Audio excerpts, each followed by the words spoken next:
అయ్యా ఏమన్నా ధర్మం చేయండి అయ్యా. చిల్లర లేదయ్యా. అయ్యా పేదన్నయ్యా, మీరు కాకపోతే ఎవరు చేస్తారు?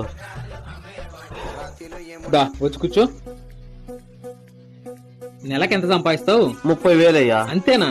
మంచి సీజన్ లో అయితే ఒక 50 సంపాదిస్తాయా. నా జీతం ఎంతో తెలుసా? నెలకి 20,000. దాంట్లో ఇంటి రెంట్ 8,000 పోద్ది. ఇంకాడికి ఎంత ఉన్నట్టు? 12,000 అయ్యా.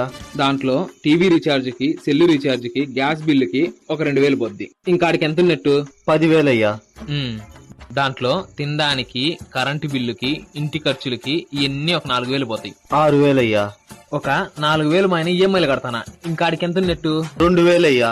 నేను ప్రతిరోజు బండ్లో ఆఫీస్కి పోవడానికి పెట్రోల్ ఖర్చు ఒక 2,000. ఇంక నా దగ్గర ఎంత మిగులుతుంది? ఇంకేముంటది బొక్క. ఇప్పుడు చెప్పు, నువ్వు పేదోడివా నేను పేదోడినా? మీరే అయ్యా. మరి ఎంతో కొంత ఇస్తే నేను పోయి టిఫిన్ చేసొస్తా. దేవుడు నిన్ను చల్లగా చూడాలయ్యా.